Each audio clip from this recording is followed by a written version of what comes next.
Jadi yang utama adalah kita pengen meningkatkan pertumbuhan ekonomi di DIY, Pak. Itu yang utama, karena setelah pandemi kemarin dampak perekonomian kita kan agak turun. Nah, ini salah satu langkah dari kami dan Kadin untuk menumbuh kembangkan F&B khususnya di bidang perkopian. Di samping itu juga kita punya kebun kopi yang ada di Menoreh maupun di Merapi.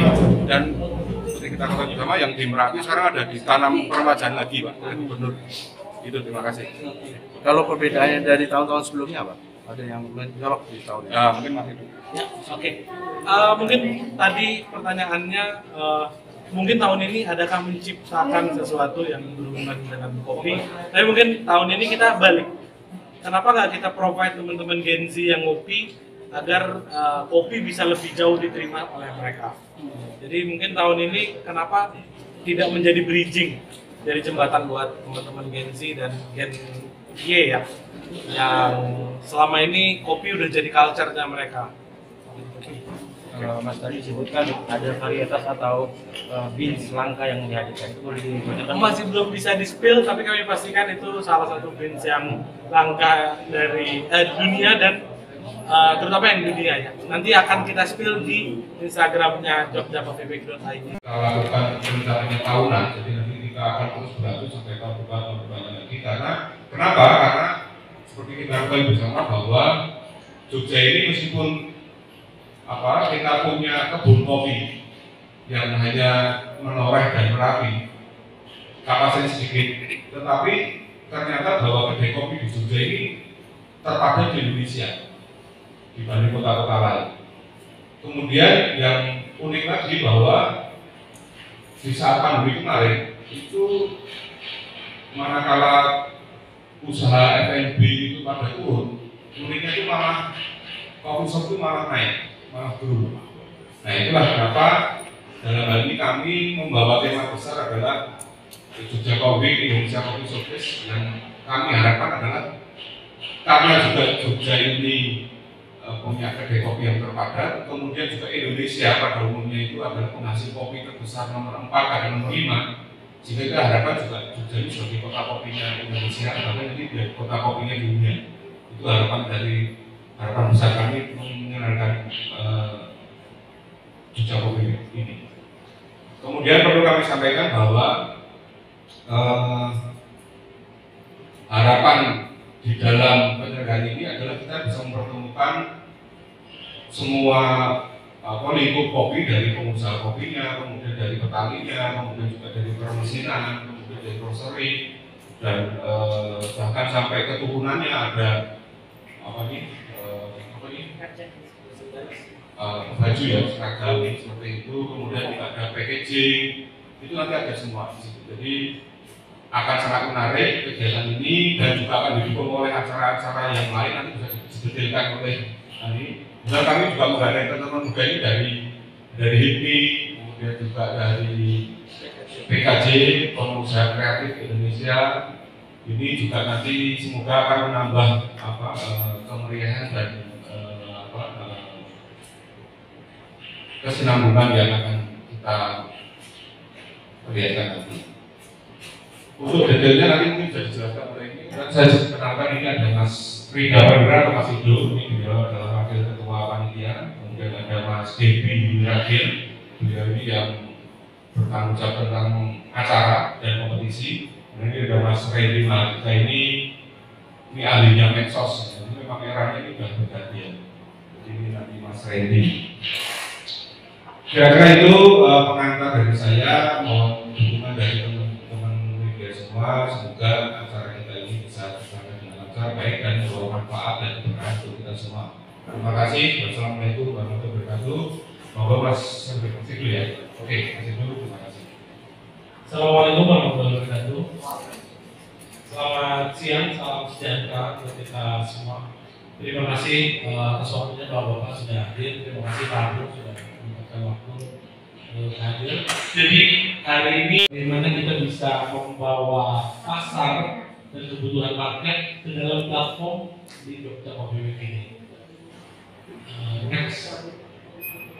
Sebelumnya Bapak-bapak mengenai filosofi Jogja Coffee Week dari brand identity sampai komunikasi kami itu kami selalu sampaikan di Instagram. Jadi kalau bapak-bapak mau di follow dulu Instagram kita jogjacoffeeweek.id.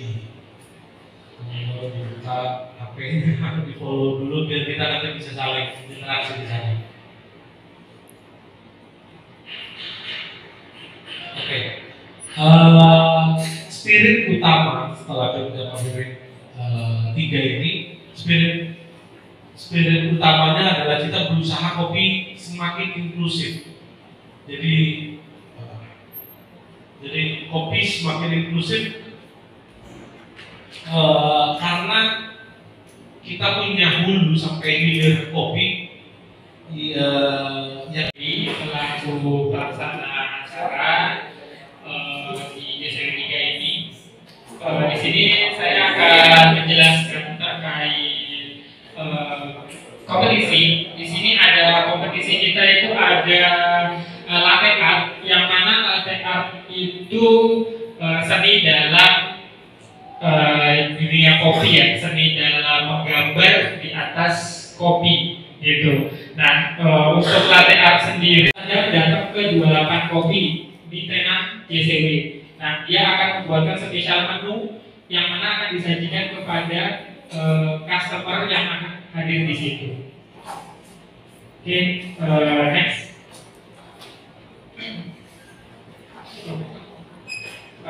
Sisanya untuk coffee talk dan talk show Mas Ido. Coffee talk ini nanti akan diisi kurang lebih di 5 acara. Salah satunya adalah tadi founder Tuku Kopi sendiri, first movernya dunia kopi susu tadi Mas Andaro Prasetyo. Selanjutnya ada dari teman-teman yang beririsan dengan kopi. Jadi kita bawain beberapa brand yang mereka mungkin nitipin produknya ke coffee shop, terus lumayan laku, terus saling sinergi antara kopi dengan pairing kopinya. Yang ketiga itu dari Restu Sadam mengenai latte art.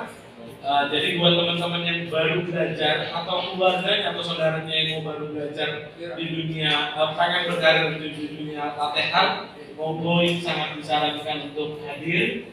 Yang keempat ini spesifik ke manual brew. Jadi karena beberapa juri dan narasumber yang kita bawa pernah menang juara dunia, terlebih di nasional sudah beberapa kali. Jadi yang mau berkarir di dunia manual brew bisa hadir dan tanya-tanya mereka gimana treatment, apa yang harus di prepare, apa yang mesti disiapkan untuk bisa berkompetisi dalam di dunia kopi. Yang kelima ini cukup unik karena kita ngajakin teman-teman arsitek, creative agency dengan community, karena arsitek adalah salah satu penunjang yang membuat coffee shop. Dan kita mau datang ke coffee shop itu pertama kali biasanya kita lihat adalah gimana arsitekturnya dan bagaimana kreatifnya di sosmednya. Nah, jadi kita undang mereka yang biasa kerjain buat coffee shop. Jadi di situ kita akan dengerin seberapa penting sih arsitek di coffee shop, seberapa penting sih konten-konten KOL di dunia coffee shop dan dunia kopinya sendiri. Kira-kira dari coffee talk-nya itu bapak-bapak. Next. Oke, ini musiknya dari ada 10 band lokal Jogja yang kita ajakin, yang dimulai nanti setiap jam 7:30 ke malam kita jam 9 jam 10 gitu. Untuk saat satu malam itu ada 2 band. Jadi setelah mereka udah selesai serius di dunia kopi, malamnya mereka bisa refreshing entertain di hall 2, hall B itu. Next.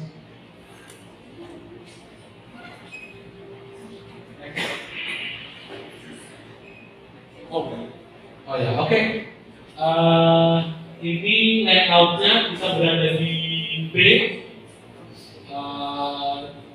Kira-kira dari saya sekian. Mungkin Bapak udah Selanjutnya kita persilahkan waktu untuk Pak Romi dari perwakilan dari Kadin. Waktu itu Pak berserah. Mereka pasti konsumsi cake, pastry, susu. Nah, kita hadirkan di tahun ini. Kebetulan juga kan di A itu nanti ada BBW. Oh, jumlah target pengunjung itu target tahun ini adalah 30.000. Jadi kurang lebih 2 kali lipat dari tahun lalu. 30.000, kalau tahun lalu itu 18.000 pengunjung selama 5 hari. Tahun itu 30.000. Yang 5 hari. Ya, yang 5 hari. Inklusi juga membuka peluang bekerjasama dengan Pemda DIY melalui Dinas Koperasi UMKM. Jadi ada komitmen dari Jogja Coffee itu juga melibatkan Pemda terkait. Jadi nanti ada sekitar bentuknya island UKM-UKM yang sudah dikurasi oleh Dinas Koperasi UMKM itu juga berpartisipasi. Karena teman-teman Jogja Coffee ketiga juga komitmen mendukung program Sibakul. Jadi mereka adalah program-program yang sudah ada di Sibakul, itu yang pertama. Yang kedua, target Jogja Coffee ketiga dan Dinas Koperasi UMKM, UKM-UKM yang ada irisan dengan kopi itu nanti bisa B2B dengan tenan-tenan.